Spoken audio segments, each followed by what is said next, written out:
Hey guys, it's Natalie from the Anxiety Survival Guide. What's crack-a-lackin'? It's so lame. But today's election day, so I hope you voted and you practiced your civic duty because, as you know, this year is quite an exciting year. If you've been paying attention to the media and everything.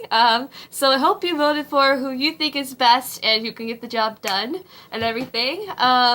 I tried my best, but yeah, I'm like a huge government nerd, and I know I'm weird, but as soon as I opened up my ballot, I was like, oh my gosh, this is it. Whoa. But it was really cool. So that was my morning. And then after that, I had to like go to the hospital to get some blood drawn. There are like some medical things going on, but I'll tell you more about that in a later video. And I'll tell you more about the experience. It's quite an interesting experience today later on in this video because I have a little point to it. But the whole premise of this video is kind of things that I'm learning as like I'm like at the beginning of my adulthood and everything, and just stuff that I guess the Lord has been laying on my heart, and I hope that it helps you if you're kind of going through similar things, or it kind of just gives you some guidance, or whatever. So here are 3 things I am learning. One, our identity is in Christ, and I know you probably hear that a lot at church, or your family tells you that or whatever. But I've seen that how that actually applies in my own life, because sometimes I get like so caught up in like, I guess like my schoolwork or like in my music, and like I really want to identify myself in that. But the bottom line is that all of that comes from the Lord.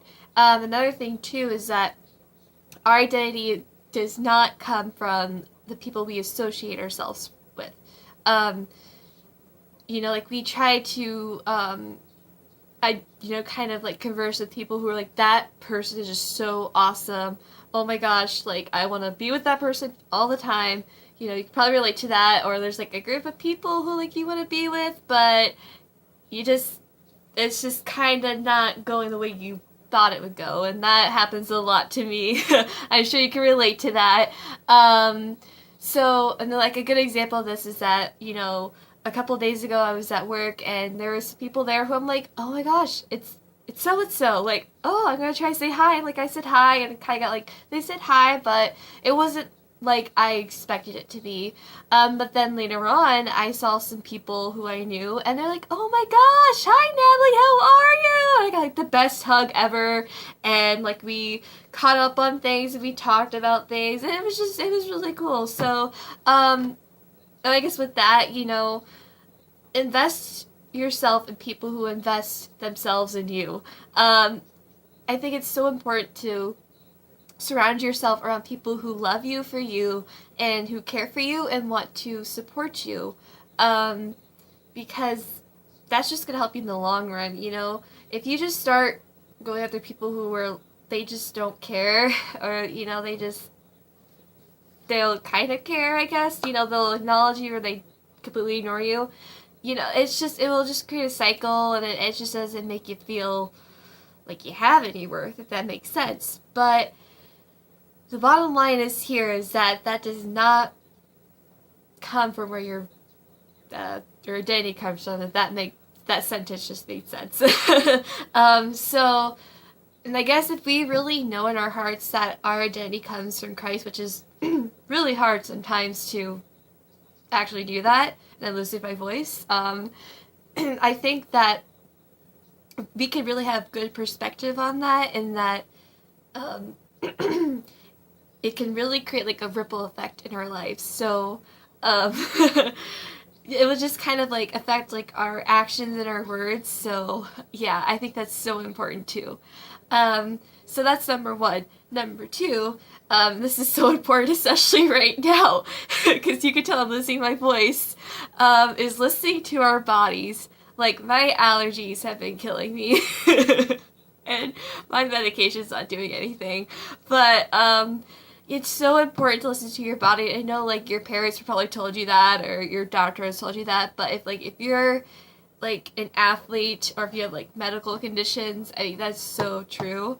Like how I'm learning this is that, you know, like since I'm in college and like I live at home, this is my kitchen behind me.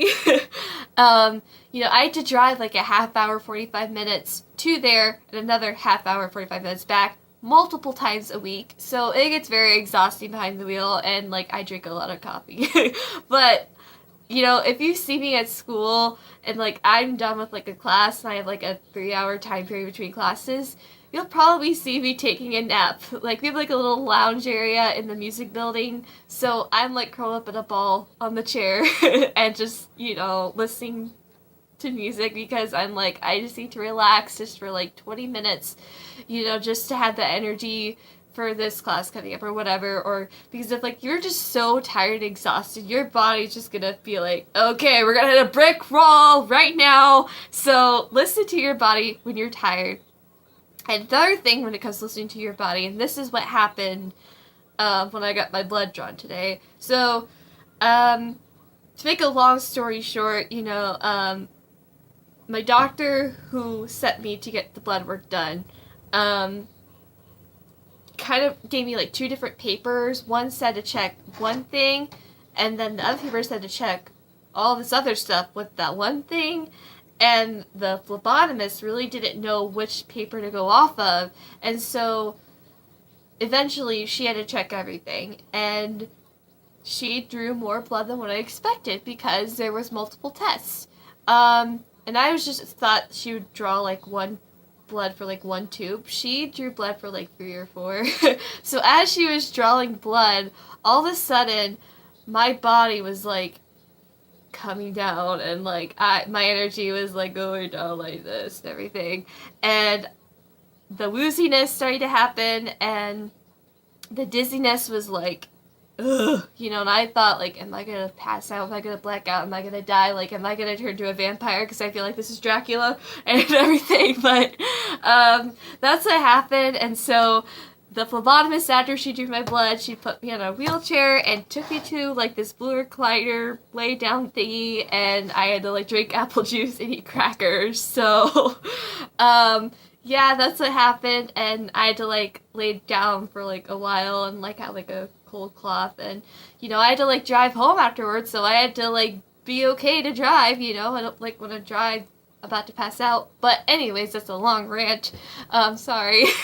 The point is that before I got my blood drawn, you know, I woke up at 5:30 this morning to go vote, and all I had for breakfast was toast and orange juice, and from the timing from like breakfast to getting my blood drawn was not very good, I think. And before I got my blood drawn, my stomach was just like going like, you know, like I don't know if like if I was like a stomach ache or like if I just needed something to eat or if I don't know what it was, but I probably should have told the phlebotomist beforehand, hey, I'm having a little issue right now. I don't know how this is gonna affect my blood work, but I just thought I'd let you know that, you know. So the bottom line is, if you're like going to get your blood drawn and you feel like crap, make sure you take the necessary actions beforehand so that you don't have to pay the price for it later on. I think that's so important, and that goes for anything like medical wise or just anything in life. You know, if you're about to do something that's kind of big, make sure you're prepared for it. Mentally and physically. If your body's like, no, I am not doing that today, then you gotta do whatever it takes to make sure your body is ready. So, that was my lesson, and I learned that the hard way today. But I'm okay now. I, took a nap, and I watched Netflix and ate pizza and ice cream, and I feel 10 times better now. So that's good. And so the third thing, and this is kind of, I don't know, just kind of something that's always been, it's kind of connected with the two things I just talked about, and it's choosing your fear battles, if you want to label it that way. It's, I guess, like, with the whole issue that, you know, with this medical problem I'm having as of late, you know, when you have, like, a medical issue like that, sometimes it can just consume you to the point where you feel like you're just like, am I gonna get better, or do I have like some disease, or I mean, there's so many unknowns, so many questions running through your head, and you just don't know until the doctor says this is what's going on right now. Here's what we can do about it. And there are times where like I don't know, like I would just fall like into this deep hole, and I would feel like completely helpless and fearful. I guess through my life, or just fearful of things that I can't control, and that I should really, and I talked with, my aunt who's a nurse, and she said I really wouldn't worry too much about this because it's something that is okay. Um, but I guess we should choose our battles when it comes to fearing things. And I guess the question for me is that, do I really have to fear this? I really think that I'm in good hands. Like I have my family who is helping me out, supporting me, and doing whatever it takes to help me get through this. And I have a great doctor who really knows his stuff, and like I said, like my aunt told me, this happens a lot, so it's gonna be okay and everything. Um and with school and everything, there's a lot of fears going on. With next semester, like I have to sign up for classes next semester, and I had to take more classes next semester than I am this semester in order to get my associates at the end of the 2 years. So that's kind of overwhelming for me because I'm thinking, am I going to be able to handle it? Am I able to be able to work at all? Is this what I really want to do with my life? And once again, there's like a common theme amongst these thoughts, that is fear. And if it's stuff that, I just can't control, or if it's stuff that, I can just give to the Lord, I just need to do that, and I need to not let it control my life. And I think when you have fears like that, you cannot let it control your life. And I know there are some people who just get really like obsessed with it, and like there are times where I'm just like I dwell on it, but you cannot dwell on those things, especially when it's gonna be okay. Some things will just turn out all right. And I'm kind of rambling because like I really don't know how to word this thing right now, because it's still kind of like fresh in my mind and everything. I'm still trying to understand it. But two things that growing in my life right now is school and going to the doctor for this thing, and that I should not let it faze me because God's got this. I have a great doctor, I have great people at school who can help me get through everything, and that there are people around me who have gone through similar things or are going through something similar, so I know I'm not alone. And that I think that's actually has been very helpful for me because I have people who I can talk to about it, or it just feels good that I'm not alone in it. So I really don't know how else to phrase it, and I hope it wasn't too forward, or I hope I made sense with it, and I hope it was helpful. And I think that, once I understand it more, I hope I can create like another video that's a little more specific and a little, has a little more clarity to it. So, yeah, that's the 3 things I learned. So, know that, your worth comes from God. Your identity is in God. Do not worry about the people who do not invest their time in your time. Listen to your body, and do not fear the unknown, because if you read Philippians 4:4-9, it talks about thinking about things that are admirable and worthy of praise. And I think that when it comes to these times where we just feel so overwhelmed by like just life in general, where like you have to go see the doctor about this, and you have to go do this at school, then you have to go all the way back over here and there and there and there, and you're just like, everything needs to stop, okay? I'm only one person, I can't handle this. I think it's so important that we train our minds to, yes, we need to get things done. think about what has to be done, but also look at the overall picture.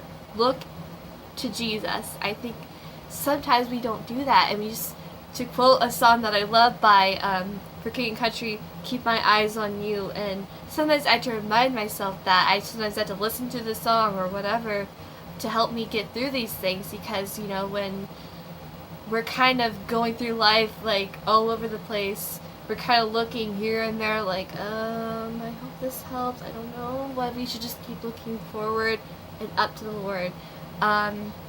So I hope this was helpful, and I hope this made sense, and that's it for now. So happy election day, and I hope you are having a good November. No shade November, if you practice that.